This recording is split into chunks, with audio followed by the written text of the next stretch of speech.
और उसके बाद ना टेम्पो खराब हो जाता है, और टेम्पो खराब हो गया ना फिर आपका दिन पूरा बर्बाद जाता है। तो घर आके ना फिर आपको इधर उधर जो ट्रांजिशन टाइम ना, मोबाइल पकड़ लिए, टीवी ऑन कर लिए, सोने में लेट होता है, उठने में लेट होता है, सारा सर्कैडियन रिदम बिगड़ जाता है। और आपको लगेगा कि थोड़ा रिलैक्स होकर पढ़ता हूँ, अभी कुछ समझ में नहीं आ रहा। नहीं नहीं नहीं, ऐसे ही पढ़ो, कुछ समझ में आएगा, मुझे पता है। 15 मिनट तक ना एक पेज में पढ़ोगे, कुछ समझ में नहीं आया होगा।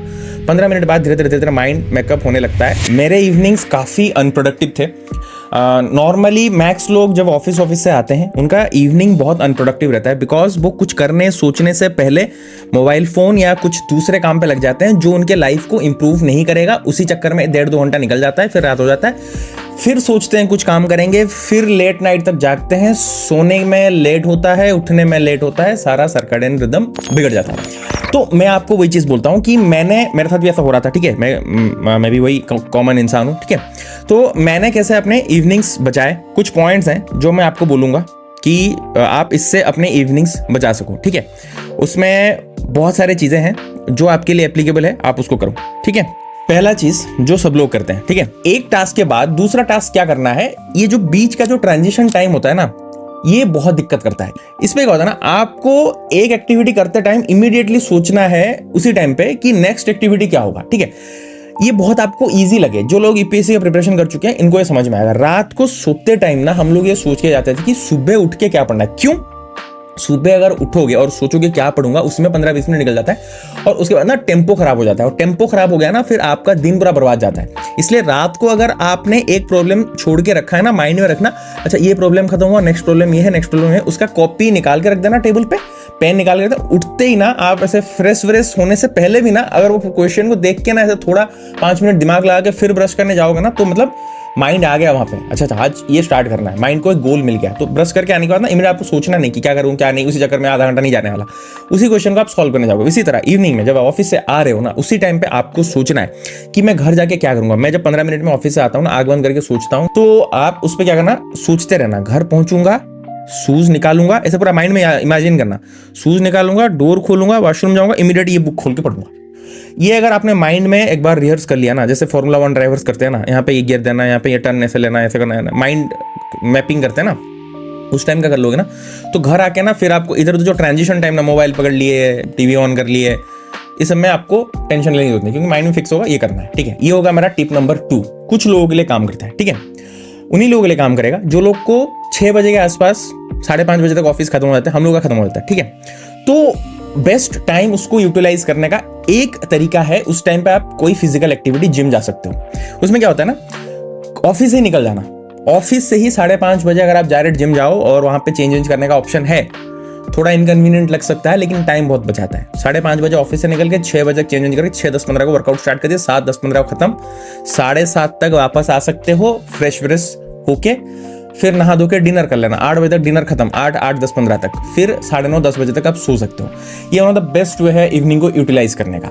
लेकिन ध्यान रहे, ये उन्हीं लोगों के लिए एप्लीकेबल है जिनका 5:30 तक काम खत्म हो जाता है। बिकॉज अगर रात को 8 से 10 बजे तक अराउंड आप वर्कआउट करते हो, जैसा मैं बहुत पहले किया करता था 2-3 साल पहले, नींद में डेफिनेटली दिक्कत होगा, क्योंकि 11 बजे अगर आप सोने जाओगे, 10 बजे फिजिकल एक्टिविटी, बहुत स्ट्रेनस फिजिकल एक्टिविटी किए हो, माइंड अलर्ट रहता है, माइंड को रेस्ट मिलने में फिर 3-4 घंटा लग जाता है, 2-3 घंटा तो एटलीस्ट लगता है।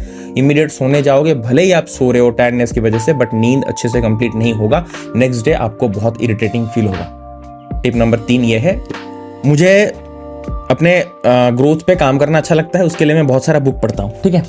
अभी करंटली मैं पढ़ रहा हूँ सैपियंस करके बुक, ठीक है। इसलिए बोल रहा हूँ, कोई भी बुक, कोई भी वीडियो, कोई भी कोर्स, जैसे कि मैं अभी फिटनेस का भी एक कोर्स कर रहा हूँ, जैसे कि है प्रिसीजन न्यूट्रिशन का PNL1 का कोर्स है ये जब मैं करता हूँ ना, तो ज़्यादा आपको सोचना वोचना नहीं है कोर्स में क्या करूँगा क्या नहीं, इमीडिएट बुक का कोई भी एक पेज खोलना है और इमीडिएटली जहाँ पे आप, मैं आईपैड पर नोट लिखता हूँ, जहाँ पे आपको नोट लिखना होगा ना, इमीडिएट माइंडलेसली 10-15 मिनट तक आपको ऐसे नोट्स लिखना है। क्यों? माइंड को एक जगह मतलब फिक्सेटेड होने में टाइम लगता है। अगर आप सोचोगे ना इस सब्जेक्ट को किस तरह से पढूं, कैसे पढूं, वो सब में बहुत टाइम वेस्ट होता है, ठीक है। ये सिर्फ पढ़ाई के लिए नहीं, कोई भी एक्टिविटी अगर आप कर रहे हो इवनिंग में, अगर आपका कोई भी रिक्रिएशनल एक्टिविटी, जो भी व्हाटएवर थिंग, आप ज़्यादा सोचोगे ना कि कैसे स्टार्ट करूंगा, किस पेज को पढ़ना है, तो फिर दिक्कत आना स्टार्ट होगा, वो फ्रिक्शन क्रिएट करेगा, ठीक है। आपको क्या करना है ना, कोई भी माइंडलेसली, जैसे कि लास्ट पेज आपने फोल्ड करके रखा है ना, खोल देना और आपको लगेगा कि थोड़ा रिलैक्स होकर पढ़ता हूँ, अभी कुछ समझ में नहीं आ रहा। नहीं नहीं नहीं, ऐसे ही पढ़ो, कुछ समझ में आएगा, मुझे पता है। 15 मिनट तक ना एक पेज भी आप पढ़ोगे, कुछ समझ में नहीं आएगा। 15 मिनट बाद धीरे धीरे माइंड मेकअप होने लगता है, आप फिर से उसी पेज को फिर से पढ़ना, आप सब समझ में आएगा, लेकिन आपको वो टेम्पो मिल जाएगा। आप कंटिन्यू करते जाओगे। इससे पढ़ाई पे नहीं, सारे एक्टिविटी पे काम करता है। टिप नंबर 4 ये है कि कोई भी आपको स्टडी या कुछ भी चीज़ जो आप एक्टिविटी रख रहे हो इवनिंग को, है ना, इमीडिएट माइंडलेसली करना स्टार्ट करो 10-15 मिनट तक, कुछ भी समझ में ना आए तब भी, ठीक है। उसके बाद धीरे धीरे आपका टेम्पो आ जाने लगेगा। लेकिन अगर आप सोचने लग जाओगे उस टाइम पे, घर में कोई बुला देगा, बाहर से कोई साउंड आएगा, पानी पीने को चले जाओगे, उसी चक्कर में रह जाओगे, तो फिर वैसा दिक्कत होना स्टार्ट होगा। टिप नंबर 4 ये था, माइंडलेसली स्टार्ट करो कुछ भी चीज़, है ना। अब टिप नंबर 5, ये one of the most important tip है। आपने जैसे टू डू लिस्ट बनाते हैं ना हम लोग, आज इवनिंग में ये करूंगा वो करूंगा वो करूंगा, आपने 5 एक्टिविटी लिख लिया, ठीक है। उनमें से मे भी 5 एक्टिविटी प्रैक्टिकल ना हो, आप उसमें से प्रैक्टिकली 2 चीज़ें कर पाते होगे, है ना। लेकिन आपको क्या होता है, 5 एक्टिविटी माइंड में रख लिया, बहुत हाई एक्सपेक्टेशन रख लिया, लेकिन कम हुआ आपका, आप डिप्रेस्ड फील करते हो, अरे यार कुछ नहीं होने वाला मेरा लाइफ में। ऐसा नहीं करना है, ठीक है। आज तक मैंने जितना भी प्लान किया है ना कि इतना इतना टाइम में इतना करूँ, कभी कभी कुछ नहीं हुआ। लेकिन बहुत हमेशा क्या होता है ना, 5 एक्टिविटी में से एक एक्टिविटी तो हो ही जाता है। अगर आपने वो 5 एक्टिविटी प्लान नहीं किया होता ना, तो वो एक एक्टिविटी भी नहीं होता, 0 एक्टिविटी होता है। तो 0 से अच्छा तो एक ही एक्टिविटी हो गया।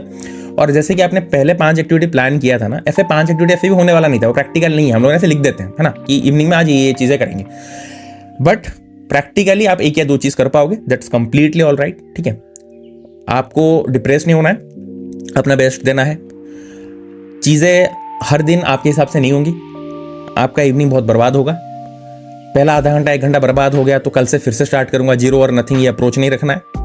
जैसे जो प्लान किया है उस तरह से नहीं जा रहा, लेकिन वो स्टिक करो उस प्लान को, ठीक है। 5 एक्टिविटी नहीं जा रहा, लेकिन 1 घंटा निकल भी गया है, लेकिन जितना हो सके और 15-20 मिनट भी हो सके ना, आप उसको एफर्ट दो। उस 15-20 मिनट में भी आप एस्टोनिश्ड हो जाओगे कि उस 5 एक्टिविटी में से आप 2 एक्टिविटी कंप्लीट कर लोगे। क्योंकि क्या होता है ना, जब टाइम निकल जाता है ना, माइंड फिर टेंशन में आता है, तो स्ट्रेस कंडीशन में फोकस अच्छा होता है। टारगेट दिया जाता है ना आपको, 1 घंटे के अंदर इतना भागना है, गन रख के कोई अगर बोलेगा ना, आप कैसे भी करके भाग लेते हो, ऐसे होता है। तो बहुत हाई एक्सपेक्टेशन मत रखो। अगर एक्सपेक्टेशन के हिसाब से कम एक्टिविटी कर रहे हो, कम आउटपुट आ रहा है, देन ऑल्सो डू दैट। ये सबसे बड़ा लेसन है, ये सब लोगों को समझ में नहीं आएगा। जो लोग ज़्यादा एक्टिविटी करते हैं, बहुत इस सब में प्रोडक्टिविटी में घुस चुके हैं, उनको समझ में आएगा, ठीक है। सो ये 5 मेरे बेस्ट पॉइंट्स हैं जिससे आप अपने इवनिंग को बेस्ट बना सकते हो, specially for working professionals. Another thing मैं अनाउंस करना चाहूँगा, मेरा एक फिटनेस प्रोग्राम है जो कि 6 मंथ्स का पेड पर्सनल ट्रेनिंग है। आप मुझे इंस्टाग्राम पे DM फिट कर सकते हो, मैं डिटेल आपको समझा दूंगा। वीडियो अच्छा लगा, लाइक करो, शेयर करो, सब्सक्राइब करो। That's all, thank you.